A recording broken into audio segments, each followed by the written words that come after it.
Assalamualaikum warahmatullahi wabarakatuh. Selamat malam anak-anak semuanya.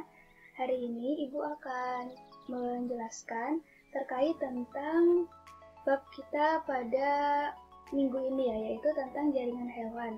Nah, di sini Ibu harap kalian semua memperhatikan karena ada beberapa jawaban dari pretest kemarin yang akan Ibu jelaskan di sini. Di mana soal pretest kemarin akan Ibu jadikan juga sebagai soal post-test. Ya, langsung ke slide berikutnya. Nah, jadi seperti yang kita bahas kemarin, jaringan hewan itu dibagi menjadi 4, yaitu ada jaringan epitel, jaringan ikat, jaringan otot, dan juga jaringan saraf. Nah, jaringan epitel itu apa sih? Nah, jaringan epitel itu merupakan jaringan yang melapisi permukaan dalam dan permukaan luar suatu organ. Sedangkan jaringan ikat, ini merupakan jaringan yang menghubungkan suatu organ atau jaringan dengan jaringan atau organ yang lainnya. Sedangkan kalau jaringan otot, ini merupakan jaringan yang dia itu berfungsi sebagai alat gerak aktif pada manusia. Kalau jaringan saraf, dia ini merupakan jaringan yang mengantarkan rangsang dari luar tubuh menuju pusat sistem saraf. Seperti itu ya. Kemudian, Ibu akan menjelaskan terkait tentang jaringan epitel. Nah, salah satu dari ciri-ciri dari jaringan epitel itu ada, ini ya, Ibu kasih singkatan, yaitu ada Ra, Sa, No, Darah. Yang berarti Ra, susunannya rapat, Sa, yaitu mengandung saraf, No, darah, berarti dia tidak mengandung darah. Jadi di sini bisa kita simpulkan, jaringan epitel ini memiliki ciri utama, yaitu Ra, Sa, No, darah. Susunannya rapat, mengandung saraf tetapi tidak mengandung darah, seperti itu ya. Nah, kemudian di sini Ibu juga akan menjelaskan terkait tentang pembagian jaringan epitel berdasarkan bentuknya. Di sini bisa kita lihat ada bentuk pipih, yang pertama ini ya. Ini berbentuk pipih. Kemudian kalau yang ini berbentuk kubus atau biasa juga bisa disebut dengan kuboid. Kalau yang ini dia itu bentuknya silindris, memanjang seperti itu ya. Kalau yang ini merupakan epitel transisional, jadi dia tidak tetap. Bentuknya itu ada yang gelendong, ada yang silindris gitu yang kadang. Nah, dari jaringan epitel, gambar seluruh jaringan epitel ini dibahas satu-satu ya. Nah, kalau yang ini kan tadi namanya jaringan epitel pipih. Nah, karena dia hanya ada satu lapis, ini ya, hanya satu lapis, maka dari itu dinamakan jaringan epitel pipih selapis. Sedangkan untuk yang sampingnya ini, bentuk selnya itu pipih, tapi dia ada berlapis-lapis. Jadi bisa kita sebut atau namakan dengan jaringan epitel pipih berlapis banyak. Seperti itu ya. Sama seperti yang bawahnya ini, jaringan epitel kubus atau kuboid ini hanya terdiri dari satu lapis. Jadi dinamakan jaringan epitel kubus selapis. Sedangkan untuk yang sampingnya ini ada dua lapis, yaitu lebih dari satu ya, berarti kan banyak. Jadi, jaringan epitel kubus berlapis banyak. Nah, kalau yang silindris ini, karena dia bentuknya silindris ya, jadi memanjang. Tetapi ini kan hanya satu lapis ya, jadi tetap namanya jaringan epitel silindris selapis, seperti itu ya. Dan ini apa?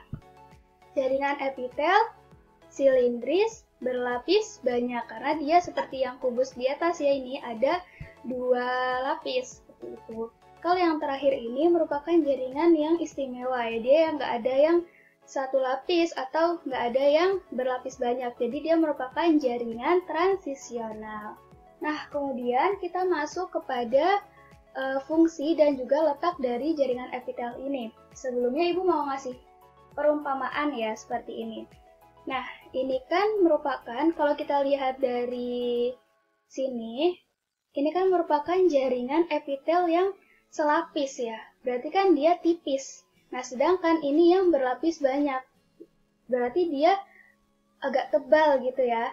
Nah, perumpamaannya itu seperti ini. Jaringan epitel yang dia itu hanya selapis, dia itu akan berfungsi untuk melindungi organ dalam tubuh manusia. Karena gini, karena dia selapis, jadi nggak usah tebal-tebal, karena juga untuk melindungi organ dalam. Sedangkan kalau yang epitel berlapis banyak ini, dia itu harus melindungi secara kuat. Nah, maka dari itu harus berlapis banyak, seperti itu ya. Mudah kan untuk cara mengingatnya. Kemudian kita masuk yang pertama ini ada jaringan epitel pipih selapis. Untuk kata kunci dari fungsinya yaitu sebagai difusi dan juga filtrasi. Filtrasi ini penyaringan dan dia tempatnya atau letaknya bisa di alveolus dan juga di pleura. Kalian tahu kan pleura itu sangat tipis. Nah, dia itu yang melindungi adalah jaringan epitel pipih selapis. Kemudian untuk jaringan epitel pipih berlapis banyak, dia ini berfungsi sebagai proteksi atau perlindungan. Contohnya ini ada di esofagus dan juga telapak kaki.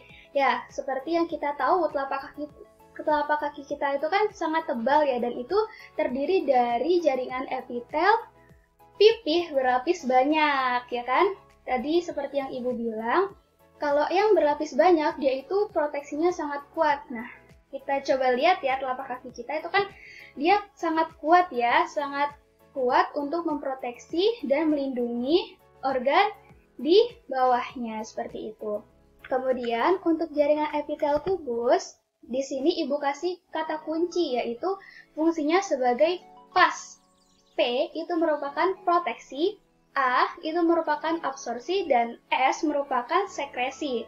Ingat-ingat ya, pas, proteksi, absorpsi, dan juga sekresi. Nah, dia ini letaknya bisa di nefron dan ovarium ya, di organ dalam karena dia selapis.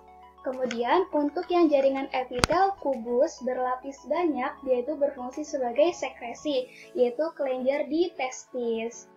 Dan masih banyak lagi ya, kalau misalnya kalian mau cari referensi letaknya di mana, itu masih banyak lagi. Tidak hanya yang Ibu sebutkan di sini. Kemudian ada jaringan epitel silindris selapis. Nah, jaringan epitel silindris selapis ini fungsinya sama seperti yang kubus ya. Dia kunci fungsinya itu pas, proteksi, absorpsi, dan juga sekresi. Tetapi letaknya berbeda, dia di saluran pencernaan. Ingat soal past testnya, saluran pencernaan itu ada dari lambung sampai anus. Jadi usus halus itu juga termasuk saluran pencernaan ya. Nah, kalau yang jaringan epitel silindris berlapis banyak, dia itu fungsinya merupakan gabungan dari ini ya, pipih berlapis banyak dan kubus berlapis banyak, yaitu proteksi dan sekresi. Dan biasanya dapat ditemukan di saluran pernafasan. Yang terakhir di sini ada jaringan epitel transisional. Nah, kalau jaringan epitel transisional ini, dia itu berfungsi sebagai tekanan dan regangan, atau biasa kita kenal dengan kontraksi dan relaksasi, dan itu tempatnya ada di kantung kemih. Nah, sekian untuk pembahasan terkait tentang jaringan epitel. Selanjutnya, kita akan membahas terkait jaringan ikat di video berikutnya.